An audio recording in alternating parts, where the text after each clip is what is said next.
So you've got yourself some footage that was filmed in widescreen, but then you try and go to upload it into portrait and you find that you don't stay in the center. So what do? Well, by the end of this tutorial, you're going to learn a technique called keyframe animation, and you can use it to center your reels. But not just that. This is one of the most powerful techniques I've learned to use in my dance videos that I edit, because it's behind what's called virtual camera movements, like this,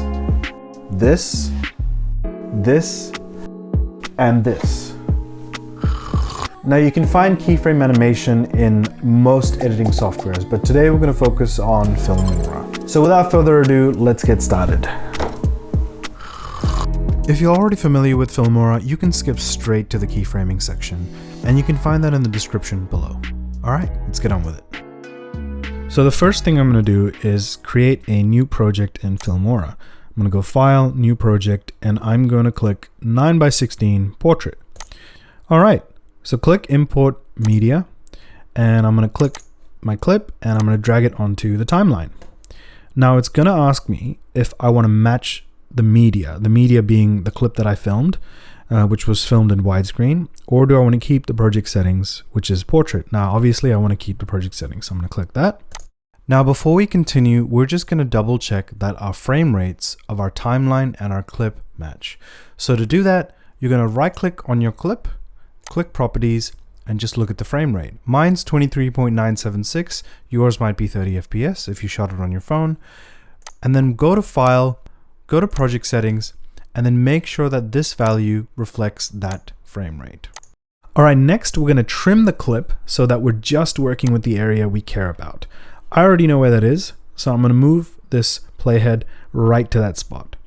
I'm gonna click this scissor icon over here, which is gonna split my clip into two. I'm going to click the first part and I'm going to hit delete. Next, we're going to trim the end. I'm going to move the cursor head to the end. It doesn't have to be exact. You can always change this later. And I'm going to click the scissor icon again, click the clip and delete. All right, there we go. All right, next I want to fill this frame with my video. To do that, I'm going to double click on my clip and it's going to open up this video tab and it's going to give me this transform drop down over here. Now you'll see a few properties over here. You've got rotate, you can flip the image, you got scale, and you got XY position. We want to use the scale slider and move it up to fill the whole frame, just like that. And I'm going to move this X position so that Pooja is in the frame to begin with. All right, now we're ready to get on to keyframe animation. Now, instead of me telling you what this is, I'm just going to show you. So I'm going to click on this clip and we've got a few options that opened up here. And one of them is, you guessed it, keyframing. Now in Mac, this is called custom animation, so just letting you know. So I'm going to click this and let's notice what happened. If we look down here, we've actually got a little dot. Now that is a keyframe. So what's our goal here? If we move forward, what we want is to keep Pooja in the frame, right? So let's add a keyframe right here and let's move this X position so that she's in the center. Now let's go to the first keyframe. I can use these arrows to navigate between keyframes, and let's hit the play button and see what happens. Oh, would you look at that? She stays in the center. And that, my friends, is keyframe animation. Woohoo! Helpful arrow. Now, I hope you're starting to see the possibilities here, because it's not just for X. You can use it for rotate, scale, both X and Y positions, and opacity. And combining these create some really interesting virtual movements. All right, so I'm gonna fast forward now and finish centering this, and then I'll show you a cool way to add some spice.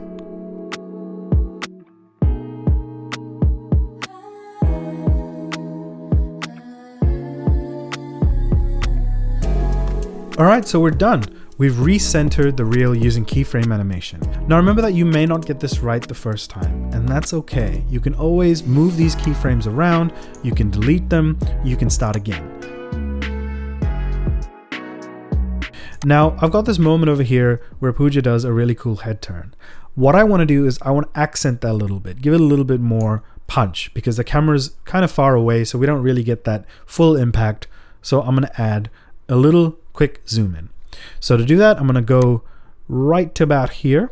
I'm going to click add keyframe. I'm going to move forward a little bit, and I'm going to add another keyframe, and I'm going to increase the scale. to around maybe here, and also change the position a little bit. Now let's see what happens if I play that back. So we've essentially got what we want happening, but then after this keyframe over here, it starts to go back out again. Why is that? Well, this is a keyframe that we added earlier, and when we added that at the time, the scale was set to 100, right? That's good. So now what we have to do is go back to that keyframe over there that we just added, copy this value, the scale value, and go to the next keyframe and just add it back in like that. And now if we play back, boom, we've got a nice punch in that happens. And that, my friends, is keyframe animation in Filmora. Now there's always a few things you can do to take this to the next level, such as using rotation, scale, and position to do some really cool virtual movements like this. And I've done this in my dance videos where I've combined these to create rotations, scale effects to emphasize the music, and in really subtle ways that may not be so obvious, but they make a big impact. And so I hope you experiment and try different things, and my final bit of advice to you is think like a dancer, edit like a dancer, because keyframe animation is movement, and in this case, it's to music, so use your existing skills to your advantage. And that's it. If you enjoyed this, drop a comment, let me know, and give me a like and a subscribe for more content like this. But most importantly, get out there and make epic shit.